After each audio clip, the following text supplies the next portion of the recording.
मुद्दा है digital financial services. जब हम आईसीटी इंक्लूजन की बात करते हैं तो ये बात समझ में आती है। आईसीटी इंक्लूजन किसी भी सर्विस में आईसीटी को जोड़ देना। आईसीटी बोले तो हाँ सही जा रहे हो, लेकिन डरो नहीं, बोलो। इंफॉर्मेशन कम्युनिकेशन टेक्नोलॉजी मतलब कंप्यूटराइजेशन। भारतीय शब्द क्या है? कंप्यूटराइजेशन। टेक्निकल वर्ड है डिजिटाइजेशन।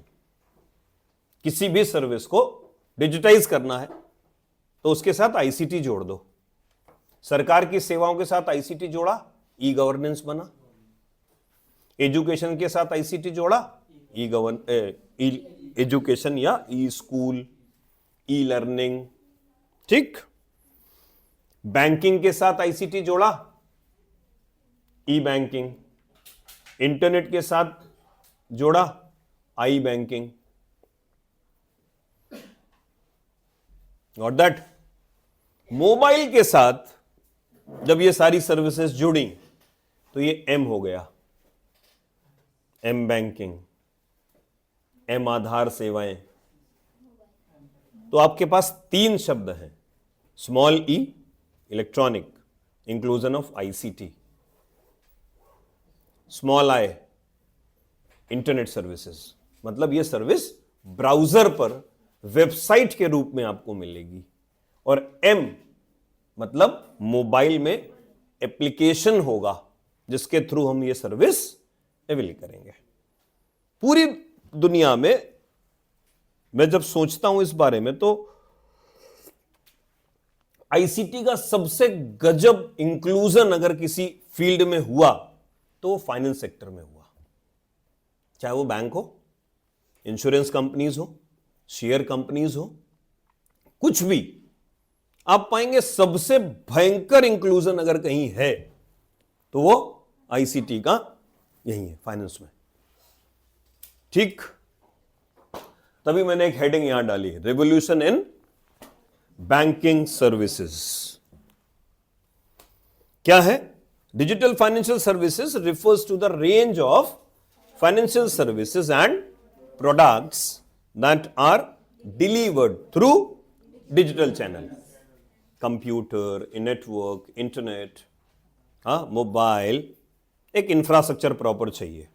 ठीक है। These services leverage technology to provide convenient, efficient and accessible solutions for various financial transactions and activities. ठीक, पीडीएफ आ जाएगा। अब बैंकिंग के सेक्टर में father of all banks Bharat में कौन? Reserve bank of India, ministry of finance. इसने 2 तरह के बैंकिंग सर्विसेज को प्लान किया, शेड्यूल्स और नॉन शेड्यूल। नॉन शेड्यूल में उन्होंने कैटेगरी डिफाइन नहीं करी। शेड्यूल बैंक में 2 कैटेगरी बनाई, कॉमर्शियल बैंकिंग और कोऑपरेटिव बैंकिंग। कॉमर्शियल बैंकिंग में सर्विस दी नेशनलाइज्ड बैंक को, आरबीआई ने दिया लाइसेंस बीओबी को, सरकारी बैंक है। पीएनबी को, सरकारी बैंक है। ठीक है। प्राइवेट सेक्टर एचडीएफसी, एक्सिस, है ना, आईसीआईसीआई, ये हो गए। Foreign bank standard chartered, city bank और एचएसबीसी, बैंक ऑफ कुवैत, बहुत सारे बैंक्स हैं। हाँ, ये आपको देखने के लिए आपको मोस्टली कहां मिलेंगे? एयरपोर्ट में मिलेंगे, अदरवाइज देश की राजधानी में मिलेंगे, मुंबई मिलेंगे, जो बड़े मेट्रोज हैं वहां मिलेंगे। स्टैंडर्ड चार्टेड हाँ थोड़ा सा अच्छा है, तो वो इन टीयर बी सिटीज में, कानपुर में है स्टैंडर्ड चार्टेड का ब्रांच। और रीजनल रूरल बैंक्स, ग्रामीण बैंक होते थे पहले। कानपुर क्षेत्रीय ग्रामीण बैंक होता था एक जमाने में, अब उसका नाम बदल के उत्तर प्रदेश में हो गया बड़ौदा उत्तर प्रदेश ग्रामीण बैंक। अपने एक ब्रांच है उसकी करई में, लेकिन वो मोस्टली ज्यादातर रूरल एरियाज में ग्रामीण किसानों, और इसका कोई ना कोई प्रवर्तक या पेरेंट बैंक होता है। जैसे बड़ौदा उत्तर प्रदेश ग्रामीण बैंक का जो प्रवर्तक बैंक है वो बैंक ऑफ बड़ौदा है। अगर आप इस तरफ के हैं अवध साइड के, तो आप कहेंगे अवध ग्रामीण बैंक। उन्नाव के आसपास अगर कोई रहता होगा तो वहां अवध ग्रामीण, उसका मदर बैंक या सिस्टर कंसर्न बैंक जो हेड ब्रांच होती थी वो इलाहाबाद बैंक होता है। तो जो छोटे छोटे ब्रांचेस हैं, कम कैश के साथ डील करते हैं वो। और फिर फाइनली कोऑपरेटिव बैंक्स, ये कोऑपरेटिव सोसाइटीज होती हैं, उनके बैंक होते हैं। जैसे गुजरात में अमूल एक बड़ा ब्रांड है, ये कोऑपरेटिव सोसाइटी है मिल्क के लिए। इन्होंने अपना एक बैंक सरकार से आरबीआई की गाइडलाइन के अंतर्गत बना लिया। अब जितना दूध का कारोबार करने वाले लोग, बैंक का मेन काम क्या है? तुम्हारा पैसा जमा करना नहीं है, लेंडिंग है मेन काम। लेंडिंग का मतलब ब्याज पर पैसा देना। तुमसे हाई इंटरेस्ट रेट पर ब्याज वसूलेंगे और तुम्हारे जमा पैसे पर लो इंटरेस्ट रेट देंगे और बीच के गैप से पैसा कमाएंगे। ठीक है? बैंकिंग मॉडल पैसा डिपॉजिट करना नहीं है, तुम्हारा डिपॉजिट पैसा दूसरे लोगों को कर्जे पर देना है। ठीक? और जो उनके पास कम पड़ता है वो आरबीआई से लेते हैं, फिर आरबीआई उनसे ब्याज वसूलता है, रेपो रेट जिसको बोलते हो। तो रेपो रेट मान लो 7% पर बैंक्स को ब्याज में पैसा मिला और रेपो रेट 7% है, उन्होंने तुमको 11.5% पर दिया, तो 4% का मार्जिन आया उनको, यही पैसा उनकी कमाई होता है। ठीक है? तो ये अलग अलग लेवल पर है। कुछ स्टेट कोऑपरेटिव सोसाइटीज होती हैं, तो वो स्टेट कोऑपरेटिव बैंक्स की श्रेणी में आएंगे। कुछ जिला सहकारी बैंक होते हैं। हमारे यहाँ गांवों में आसपास जितने भी लोग ग्रामीण क्षेत्रों के हैं, वहां पर जिला सहकारी बैंक करके भी एक ब्रांच होती है। ठीक है? Indian banking system, financial institutions that offer a wide range of services to individual, business and government. The functioning of Indian bank involves several key aspects, including deposit, lending, investment, customer service and regulatory compliance. Bank के operations, पैसे जमा करना, bond बेचना, share बेचना, कुल मिलाकर पैसे बनाना, customer को दी जाने वाली सर्विस के अगेंस्ट में। ठीक है? Payment and settlement services, foreign exchange. Foreign exchange समझते हो? जब हम दूसरे देश जाते हैं ना तो करेंसी बदलवाते हैं, तो एक्सचेंज रेट का एक रेट होता है पूरे देश में। तो आप डालेंगे एक्सचेंज रेट ऑफ डॉलर, तो मान लो उन्होंने कहा कि $1 85 रुपए का है, हम 1% एक्सचेंज रेट लेंगे। तो आपने भारतीय पैसा दिया और डॉलर लिया। जब मैं जा रहा था जर्मनी, तो मैंने यूरो कन्वर्ट कराए थे, तो 50,000 रुपए की कन्वर्जन में पहली बार पैसा नोट रुपया देकर यूरोज लिए, और जब लैंड करके वापस इंडिया आ गए तो यूरोज बच गए, तो यूरोज फिर वापस किए और अपना रुपया ले 5,000 रुपए एक्सचेंज में चले गए थे। 50-60 हजार रुपए एक्सचेंज करवाए, जो बचा तो सब में मिला के लगभग 10% एक्सचेंज का चला गया था। ठीक है? वेल्थ मैनेजमेंट, कुछ लोग कंपनीज होती है ना, कहते हैं मेरे पास पैसा बहुत फालतू है, ले लो। अब ज्यादातर ये पैसा शेयर मार्केट में लगता है। जितना एसआईपी वगैरह आप खरीदते हैं, बॉन्ड खरीदते हैं, तो तुम्हारा पैसा जाता कहां है, कैसे बढ़ता है? इसके लिए भी डिजिटल प्लेटफॉर्म बन गए। बैंक का व्यक्ति आएगा, तुमको सजेस्ट करेगा और फिर तुम्हारे ही बैंकिंग सिस्टम से एक बॉन्ड और पॉलिसी जोड़ देगा। लास्ट ईयर मैंने अक्षत के लिए लिया, उसका साल भर का एक बार पेमेंट होता है 1,02,000 रुपए का। एक साल जैसे ही इस बार हुआ, मेरे को मैसेज आया कि आपकी पेमेंट डेट ये है। उनके एग्जीक्यूटिव को मैंने फोन किया, मैंने कहा आजा भाई पेमेंट कर दूं तेरे सामने। तो कहता सर वो तो लिंक आपके पास आ गया होगा, आप डायरेक्ट भी कर सकते हैं। वो मेरे पास आया, ऐसे ही बुला लिया हमने उसको, लिंक पर क्लिक किया, पेमेंट डन। कुछ भी कर रहे हैं, सारा प्लेटफॉर्म उन्होंने गेटवे इंटरनेट के माध्यम से बना दिया है। अब आपको हर एक काम के लिए ब्रांच जाने की, पहले हम लोग एक वर्ड यूज करते थे ब्रांच लेवल बैंकिंग, अब ब्रांच लेवल बैंकिंग की सर्विस में एक काम बचा है, कैश को उठा के जमा करना। उसके लिए भी प्राइवेट बैंक अपने लड़के रखता है। सरकारी बैंक में तो भी वो सुविधा नहीं है, लेकिन प्राइवेट बैंक्स में अगर मुझे पैसा जमा करना है और मेरे पास टाइम नहीं है तो बैंक में मैं फोन करता हूं, उनका गार्ड आ जाता है मेरे पास, सर वो कैश दे दीजिए, मेरे साहब ने बोला था, तो उसको दे देता हूं, मेरे पास थोड़ी देर में मैसेज आ जाता है। और बैंक है, काम करेंगे, अगर लेके भाग जाएंगे, चिंदी चोरी करेंगे तो भरोसा कौन करेगा। और मैनेजर जैसा आदमी 20,000 रुपए अगर गायब कर दे तो अगले दिन उसके साथ क्या होगा। तो ये सब रेपुटेशन और ट्रस्ट पर आधारित है। ठीक है, मैंने अभी सब बताया। Public sector bank, nationalise bank, जो इंदिरा गांधी जी ने नेशनलाइज किए थे बैंक शायद 1978 में। कब किया था? जीएस पढ़ने वाले लोग बताओ। 1978 या 80s में इंदिरा गांधी ने बैंक्स को कॉमर्शियलाइज के बजाय नेशनलाइज कर दिया था। तो ये सारे बैंक सरकारी हो गए। बाद में प्राइवेट बैंकिंग सिस्टम आ गया, HDFC, ICICI, एक्सिस, ये सब प्राइवेट बैंक है। अर्बन और रूरल दोनों में समझ में आता है अंतर। कोऑपरेटिव बैंक अगर शहरी क्षेत्रों में है और कोऑपरेटिव बैंक अगर ग्रामीण क्षेत्रों में है। स्मॉल फाइनेंस बैंक, सिडबी वगैरह आपने अगर सुना हो तो ये छोटे छोटे व्यापारों को लोन देते हैं, सरकारी है। किसानों को प्रोत्साहन देने के लिए लोन देते हैं, ब्याज दर कम होती है।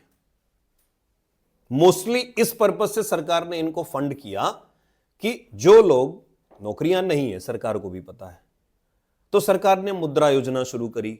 सिडबी, स्मॉल बैंक फाइनेंस, बोले आओ, अगर कैपेबिलिटी है और कोई बिजनेस शुरू करना चाहते हो और यू हैव अ ग्लिच कि तुम्हारे पास पैसा शुरू करने के लिए नहीं है, 3 से 5 लाख रुपए तक का हम काम शुरू करने के लिए तुमको लोन दे सकते हैं। बड़े स्केल में एक प्रधानमंत्री एम्प्लॉयमेंट जनरेशन प्रोग्राम है, प्रधानमंत्री रोजगार सृजन कार्यक्रम, PMEGP। ये 25 लाख रुपए का लोन देते हैं और 25 लाख रुपए में आपको 25% की छूट दे देते हैं। लगभग 6.5 लाख रुपए छूट होती है। तो वास्तव में आपको 18 लाख रुपए और ब्याज ही जमा करना होता है, कुल मिलाकर 25 का 25। फंडामेंटल ये है कि एक प्रोत्साहन के तौर पर तुम्हें 25% डिस्काउंट बोला, लेकिन सरकार का मकसद क्या है, बिना ब्याज के तुमको पैसा दे देना। तो उन्होंने उसको कहानी दूसरी लिख दी, 25 पे 25% छूट दे दी, 6.5 पौने 7 लाख रुपए छूट गए। और 4 साल के प्रोजेक्ट सक्सेस में लगभग इतना ही ब्याज जमा होता है। तो मोटा मोटा 25 का 25 देना होता है। अगर 3.5, 4 साल, 5 साल तुम प्रोजेक्ट ठीक से ऑपरेट कर ले गए तो फिर ये तुम्हारे लिए एक ओवरड्राफ्ट सर्विस बना देते हैं। जैसे मुद्रा योजना में मैंने 5 लाख रुपए लोन लिया, कभी टर्म लोन, एक बार में पूरा 5 लाख रुपए उठाया। उन्होंने कहा कि 6 साल में जमा करना, हमने 2 साल में जमा करके खत्म कर दिया। तो बैंक मैनेजर खुश हुए, बोले अरुण भाई तुम्हारा हम एक ओवरड्राफ्ट बना देते हैं, कैश क्रेडिट, 10 लाख रुपए का बना दिया। अब फायदा क्या होगा कि अगर मुझे कभी भी जरूरत पड़ती है, अच्छा हार्डवेयर का डील मिल गया, किसी जगह पैसे कम पड़े, तो मैं उस पैसे से वो काम बड़े अमाउंट का कर लेता हूं। और हर महीने QR कोड स्कैन करके जो बच्चे फीस देते हैं उसका लगभग 1 लाख रुपए हर महीने अकाउंट में QR से स्कैन होके चला जाता है।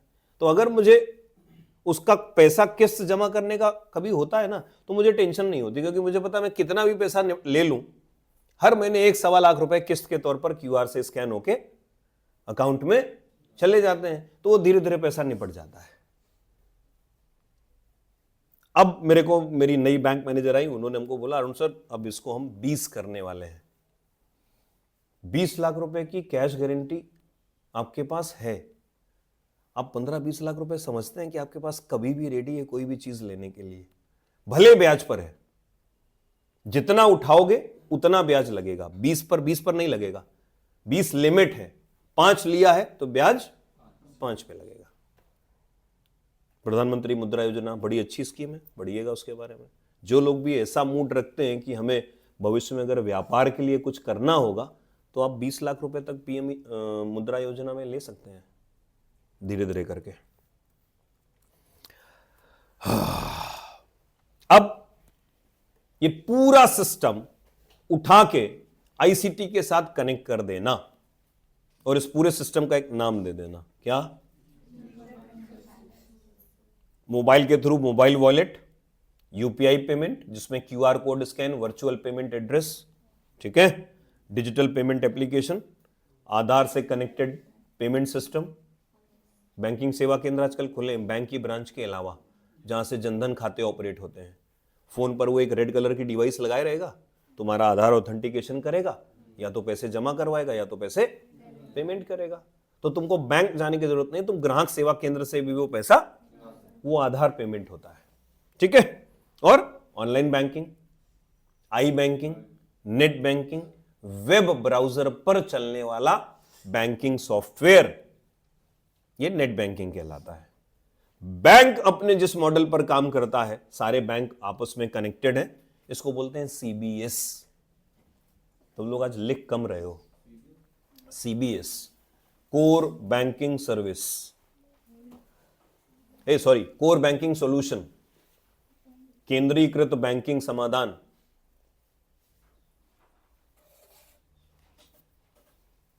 आपका खाता बैंक ऑफ बड़ौदा की गोविंद नगर ब्रांच में है, लेकिन आप अपने पैसे बर्रा वाली ब्रांच से भी निकाल सकते हैं, यानी बैंक की सारी ब्रांचेस आपस में जुड़ी हैं, ये सीबीएस होता है। और सारी ब्रांचेस का मतलब भारत की सारी ब्रांचेस।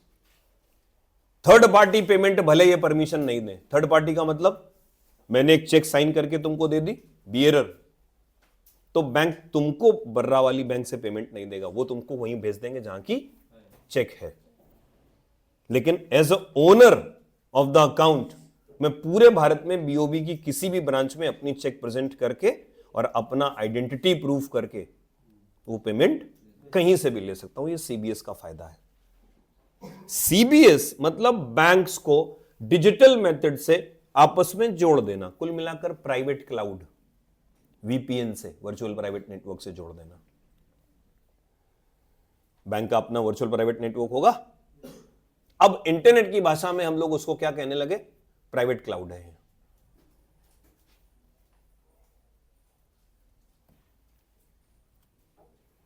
ठीक, मोबाइल बैंकिंग, डिजिटल लेंडिंग या डिजिटल लोन प्लेटफॉर्म, गलती से भी इनसे लोन कभी मत लेना, चाहे जितनी गर्दन फंसी हो। ये जितने लोन एप्लीकेशंस हैं 99% सब ऐसे ही हैं। ऐसा उलझाएंगे तुम्हें कि अभी बहुत सारे सुसाइड केसेस हुए हैं, बहुत संभल के, ठीक है। इन्वेस्टमेंट प्लेटफॉर्म, शेयर मार्केट में जीरोधा आ गया। और कौन कौन से प्लेटफॉर्म है जिससे आप शेयर खरीदते हैं? ग्रो है, एंजल आई है, ये सब डिजिटल इन्वेस्टमेंट प्लेटफॉर्म है जो आपको ऑनलाइन शेयर परचेज और सेल करने की। फिर इंश्योरेंस एग्रीगेटर्स, पॉलिसी बाजार से बड़ा अच्छा एग्जाम्पल तो हो ही नहीं सकता। मेरे पास जितनी पॉलिसीज हैं आज की डेट में, कोई भी किसी ह्यूमन एजेंट से खरीदी हुई नहीं है, सब डिजिटल प्लेटफॉर्म से खरीदी है। क्यों? हम दो या दो से ज्यादा पॉलिसीज को आपस में कंपेयर कर लेते हैं, सेम बेनिफिट के लिए जो सबसे कम प्रीमियम लेगा हम वो खरीदेंगे। डीलर कमीशन होता है, लेकिन जब आप पाएंगे कि ये कमीशन ह्यूमन बीइंग वाला जो कमीशन एजेंट था वो ज्यादा चार्ज कर रहा था, जबकि पॉलिसी बाजार में ये कमीशन कम होता है, ठीक है। डिजिटल गोल्ड इन्वेस्टमेंट प्लेटफॉर्म और digital tax payments, GST, income tax return, ये सब कुछ ऑनलाइन ही होता है। आपको पेपर लेकर इनकम टैक्स डिपार्टमेंट नहीं जाना। आपका सीए या व्यक्तिगत आप इनकम टैक्स की साइट खोलते हैं, अपना पैन नंबर डालते हैं, रिटर्न फाइल कर देते हैं। अभी हमारा एक गलत रिटर्न फाइल हो गया था 2018 में, तो मेरे को 9 लाख रुपए की पेनल्टी आई है। जिस दिन वो चिट्ठी आई तो पहले तो पसीना आ गया, यार ये क्या कर रहे हो भाई। तो जिस अधिकारी ने वो चिट्ठी भेजी थी उसको मैंने ढूंढवाया, कौन है, पता चला। तो बोले सर वो हमारा सॉफ्टवेयर में प्रॉब्लम हो गया था, तो ये जितना टर्नओवर है उसको इसने इनकम मान लिया। हमने कहा भाई हार्ट अटैक भी हो सकता था। बोले सर कोई बात नहीं, आप एक वकील कर लीजिए, वो कुछ डॉक्यूमेंट वगैरह जमा करके दे देगा, हम इसको यहाँ से निस्तारित कर देंगे। तो हमने कहा आपको कुछ नहीं देना पड़ेगा। बोले नहीं हमें कुछ नहीं देना पड़ेगा। हमने कहा ठीक है। तो ये सॉफ्टवेयर की गलती हो गई। तो डिजिटल प्लेटफॉर्म में कभी कभी विसंगतियां भी हैं, लेकिन ह्यूमन की तुलना में कम है।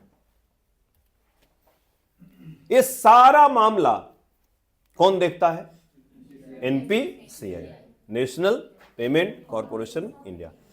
एक सेक्शन 25 के अंतर्गत रजिस्टर्ड नॉन प्रॉफिट कंपनी जो digital banking, cash platform, investment के पूरे प्लेटफॉर्म के लिए रिस्पॉन्सिबल है भारत में।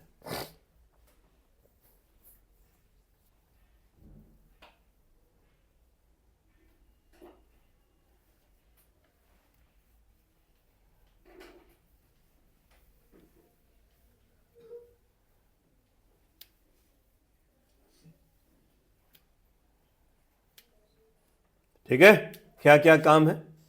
डिजिटल पेमेंट को प्रमोट करना, developing and managing payment infrastructure, server बिठाना, नेटवर्किंग लाइन डालना, बैंडविड्थ सेट करना, कुल मिलाकर टेक्निकल इंफ्रास्ट्रक्चर सेटअप करना और सारे पेमेंट सिस्टम को ऑनलाइन या डिजिटल कर देना। एक्सपेंडिंग फाइनेंशियल इंक्लूजन, ठीक है, फाइनेंशियल के इंक्लूजन के डिजिटल सेक्शन को एक्सपैंड करना, बढ़ाना, जिससे कैश का ट्रांजैक्शन कम होता जाए। सरकार के लिए एक सबसे बड़ी मुसीबत है नोट छापना। कैश बहुत खराब होता है। अब बताते हैं कि लगभग 25 से 30% की कमी आई है कैश प्रिंटिंग में ड्यू टू यूपीआई, क्यूआर। और आप एक बड़ी मजेदार बात अपने देश में देखेंगे कि एक छोटा सब्जी वाला भी आलू में यूपीआई गाड़ के बैठा है।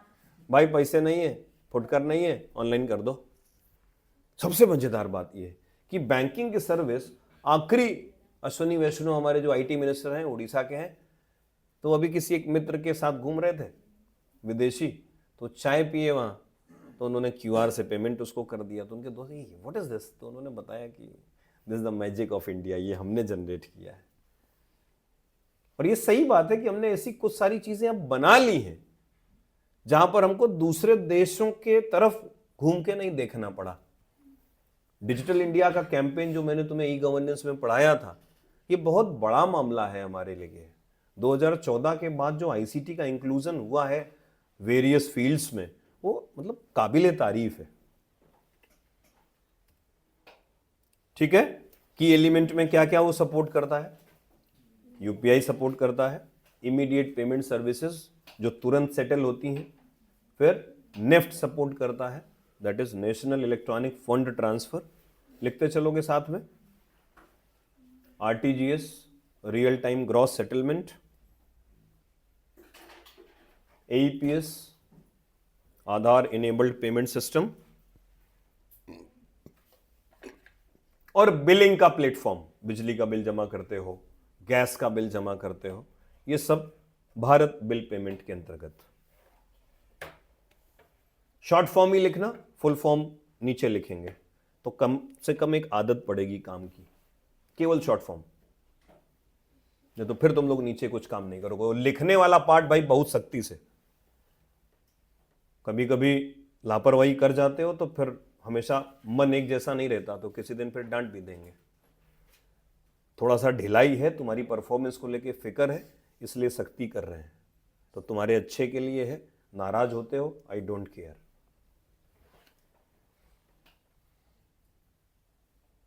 चलें आगे। यूपीआई बैंकिंग में पेमेंट करने के लिए सबसे ज्यादा जरूरी चीज, बोले अकाउंट नंबर और आईएफएससी भेज देना। आईएफएससी क्या होता है? आईएफएससी क्या होता है? Indian financial standard code.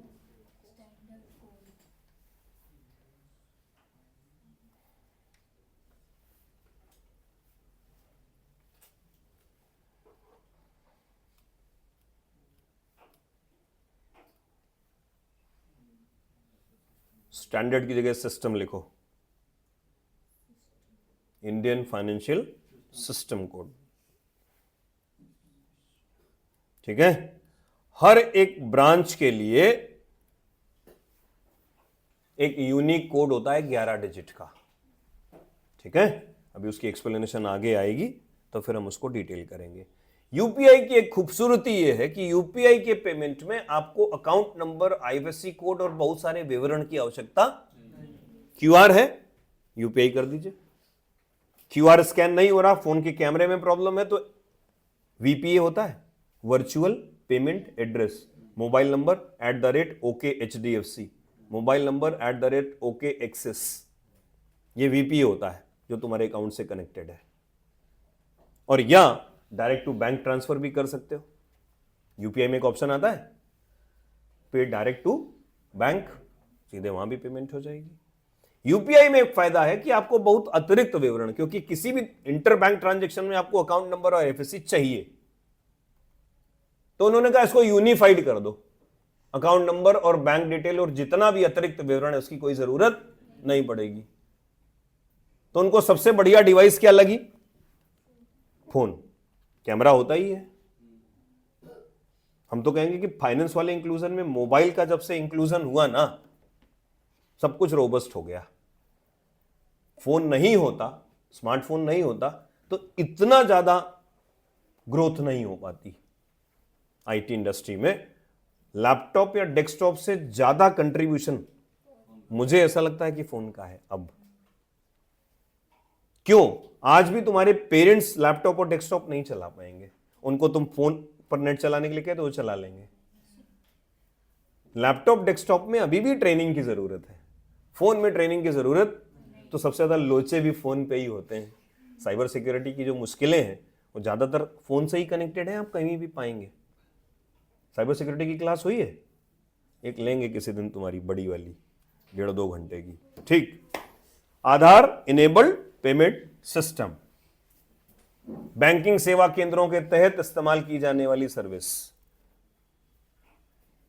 आपका आधार का डिटेल आपके बैंक से कनेक्टेड है, आप अपने सेवा केंद्र के पास जाइए, वो फोन पर लगा के एक आरडी डिवाइस रेड कलर की आपका आधार ऑथेंटिकेशन करेगा और ये 4 सर्विसेज तुमको दे दे। क्या क्या? Fund transfer, cash withdrawal, balance enquiry और कैश डिपॉजिट।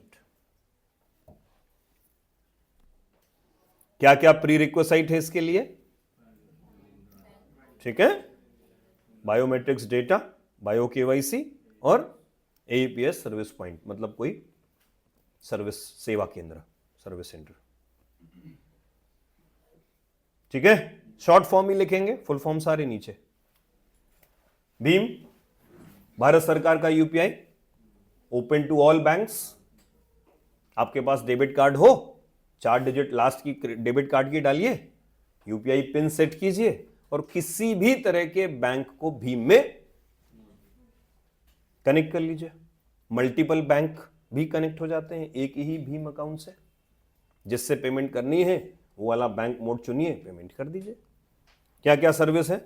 सेंड और रिसीव मनी, स्कैन एंड पे, ट्रांजैक्शन ट्रैक कर सकते हो, प्रोफाइल चेक कर सकते हो और manage bank account.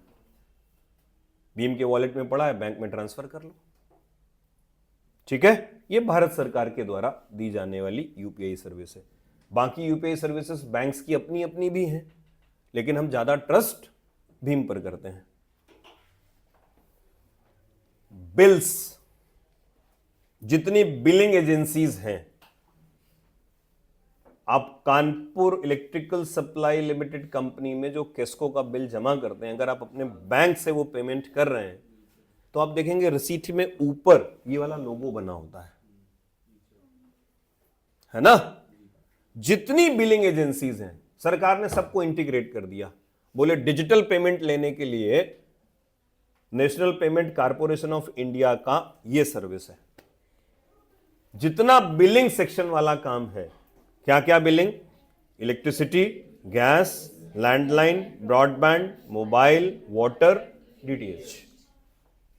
Account connect करो। जैसे मेरा गैस वाला जो बिल है, हमारे यहां पाइपलाइन वाली गैस है, तो उसका हर महीने बिल आ जाता है CUGL की तरफ से, तो वो मेरे गूगल पे पे आके हमको हिट कर देता है कि आपका बिल जनरेट हो गया।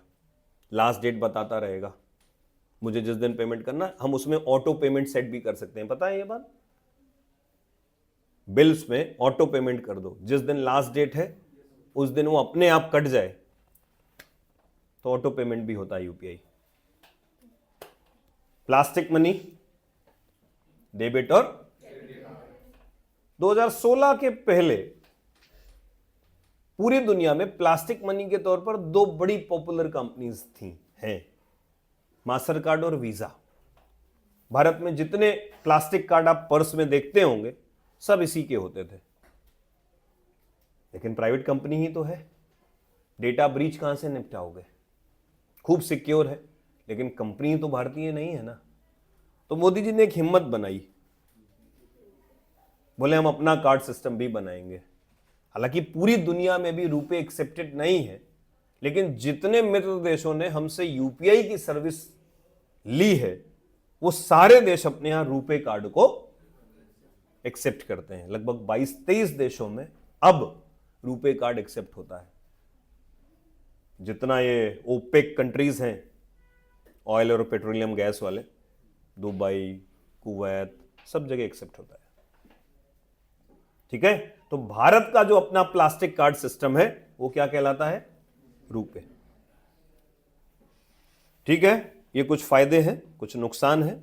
ये कुछ पुराना कंपैरिजन होगा, तब उसमें लिखा था एक्सेप्टेड ओनली इन इंडिया। आप लिख सकते हैं विद अदर 22-25 कंट्रीज। कंफर्म कर लेना, वो तुमको चैट जीपीटी एक बार बता देगा कि अब कितने देशों में रुपए का सर्विस एक्सेप्ट होता है। बाकी के कंपैरिजन ठीक है।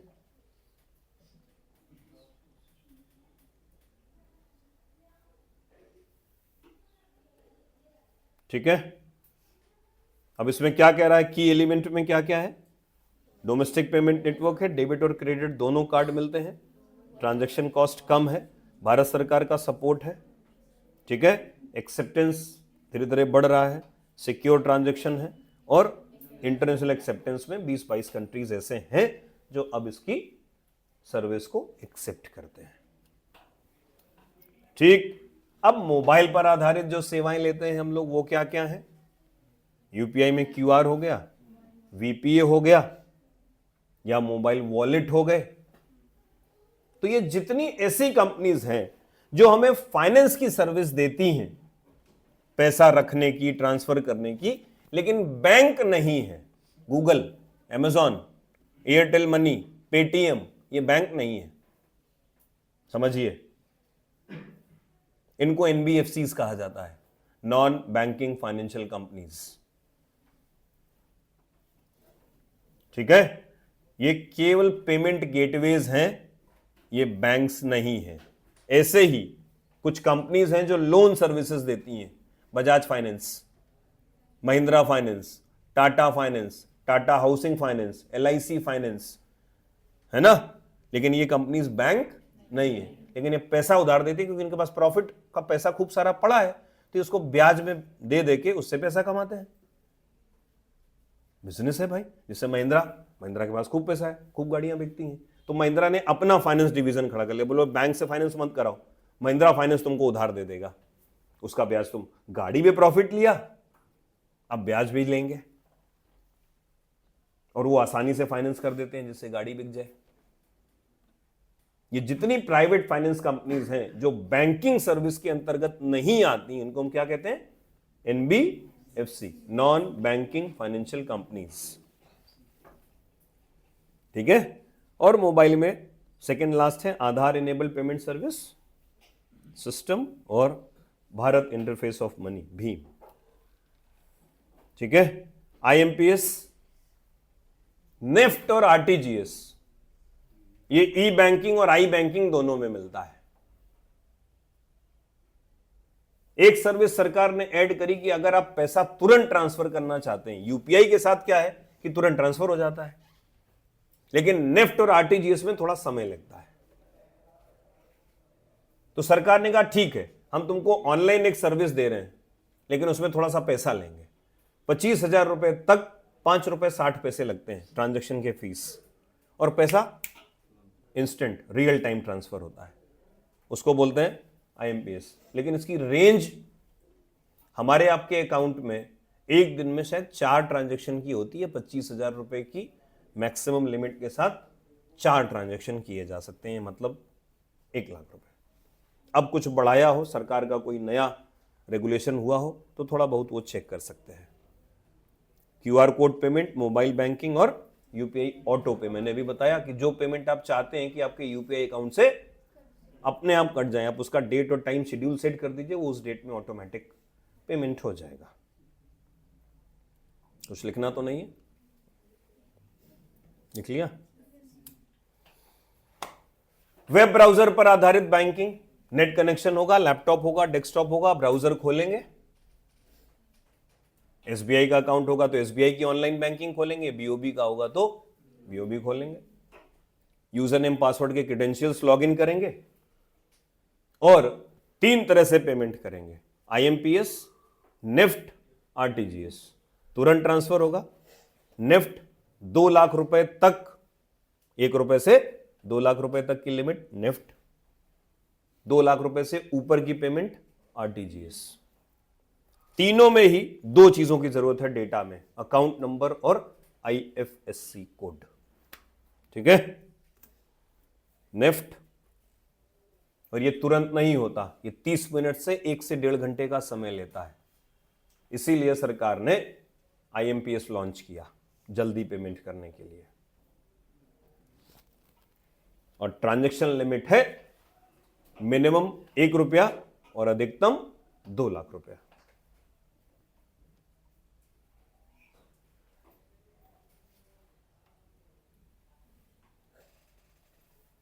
ठीक? आरटीजीएस रेंज बढ़ गया, तुरंत होगा ट्रांसफर, लेकिन 2 लाख रुपए से ज्यादा का अमाउंट होगा, इसमें भी अकाउंट नंबर और आईएफएससी कोड की जरूरत पड़ेगी। ये उसका एक कंपैरिजन है, जब मैं पीडीएफ भिजवाऊंगा तो उसमें आप एक बार पढ़ भी सकते हो। आईएफएससी कोड किसी भी ब्रांच का कोड होता है जिससे पता लगता है कि आपका अकाउंट कौन सी ब्रांच में माउंटेड है, कहां पर लोकेट करता है, तो आईएफएससी कोड होता है। हर एक ब्रांच का ब्रांच कोड वो आईएफएससी कहलाता है। 11 अल्फा न्यूमेरिकल कोड्स होते हैं। ठीक है? और 5वां डिजिट हमेशा 0 होगा। पहले 4 बैंक के कोड होंगे, BARB, SBIN, AXIS, एक्सेस, 5वां डिजिट 0, बाद में बचे 6। ये नंबर या अल्फाबेट कुछ भी हो सकते हैं। आईएफएससी कोड हर एक चेक में ऊपर मेंशन होता है, 11 डिजिट का कोड होता है। अकाउंट नंबर और आईएफएससी कोड दोनों चीजें में उसमें मेंशन होती हैं। ठीक है? चेक में आप नीचे देखेंगे, ये चेक नंबर है और ये एमआईसीआर कोड है। ठीक है? ये एमआईसीआर कोड क्यों होता है? आपने सुना होगा कभी कभी चेक डुप्लीकेट हो जाती है, गलत प्रिंट निकल, नोट भी गलत प्रिंट कर लेते हैं फेक। तो एमआईसीआर रीडर के अंदर ये चेक जाने के बाद पकड़ी जाती है अगर ये फेक इशू है तो। यहां पर इस्तेमाल होने वाला ये जो इंक है, ये मैग्नेटिक इंक है और बैंक इसको सिक्योरिटी पर्पस के लिए इस्तेमाल करता है, जिससे वो चेक कर सके कि ये चेक बैंक ने ही इशू करी थी या किसी ने इसको रीप्रिंट करके बनाया है। ठीक है? ये हालांकि इसका हिस्सा नहीं था, लेकिन ये जरूरी है। देखो ऊपर यहां पर आईएफएससी कोड मेंशन है नेफ्ट और आरटीजीएस के लिए, और ये अकाउंट नंबर। ठीक है? Point of sale, retail outlets में पेमेंट करते हो, उसको पॉस पेमेंट कहा जाता है। कैश भी है, आजकल तो यूपीआई भी है, कार्ड भी स्वैप, एक ही काउंटर पे सारे काम हो जाते हैं ना। तो वो पूछता है कैश या ऑनलाइन, तो तुमने कहा नहीं कार्ड।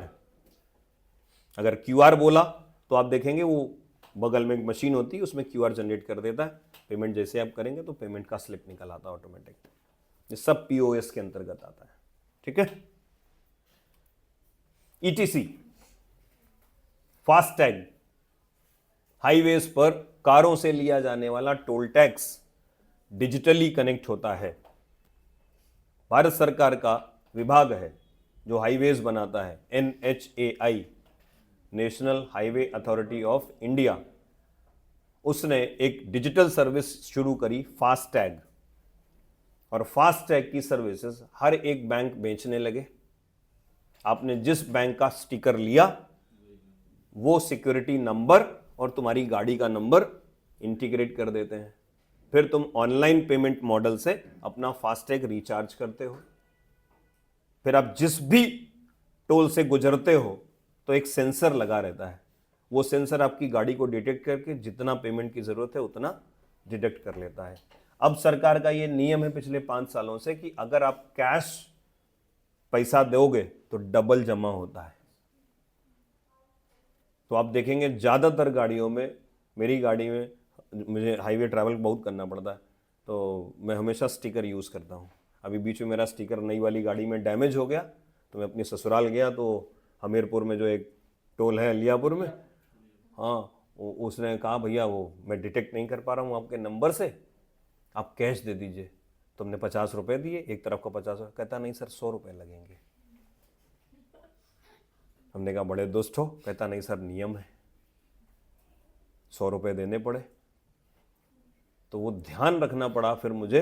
तो मैं नेक्स्ट टाइम जब लखनऊ जाने लगा तो लखनऊ के टोल, वो नवाबगंज वाला जो टोल है उसके ठीक पहले वो नहीं स्टिकर बेचते हैं, फास्टैग फास्टैग फास्टैग। तो मैं रुका, मैंने SBI वाले से कहा भाई एक स्टिकर लगा देने तो फिर यहाँ पैसे लग जाएंगे मेरे डबल। 700 रुपये लगे। उस 700 रुपये में शायद प्रोसेसिंग वगैरह काट के 300 रुपये उसने हमको उसी में रिचार्ज करके दिया। तो वो सब ठीक। एक चीज मैंने बाद में ये जोड़ी है, पिछले बैच में मैंने नहीं पढ़ाई थी, ये नेशनल इलेक्ट्रॉनिक क्लियरिंग सिस्टम। ये जो चेक इंटरस्टेट वाली क्लियर होती हैं, है ना, आपको मान लो किसी दूसरे स्टेट की चेक मिली तो पुराने टाइम में जिस बैंक से इशू होती थी उसी बैंक में वापस जाके क्लियर होती थी। एक महीना लग जाता था इंटरस्टेट चेक्स को क्लियर होने में। तो सरकार ने कहा सब कुछ डिजिटाइज किया है तो चेक क्लियरिंग सिस्टम को भी डिजिटाइज कर दो। तो अब हर एक जिले में जहां RBI होता है उसकी गाइडेंस में एक चेक क्लियरिंग सिस्टम होता है, सारे बैंक्स की चेक वहीं आती हैं। तो अब कोई भी चेक अपनी इशुइंग बैंक के पास वापस नहीं जाती, वो सब उसी डिस्ट्रिक्ट की NECS ब्रांच से ही क्लियर हो जाता है।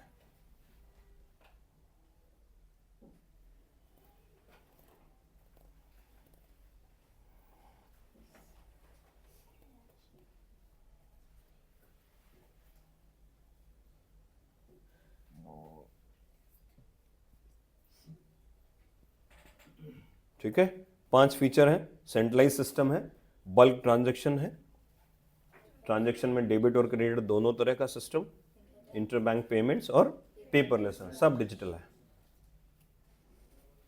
ठीक है, अभी ई-रुपया पर बात नहीं करेंगे, पूरी तरीके से ये पहले डिसाइड हो जाए कि ये ठीक से आएगा भी कि नहीं आएगा।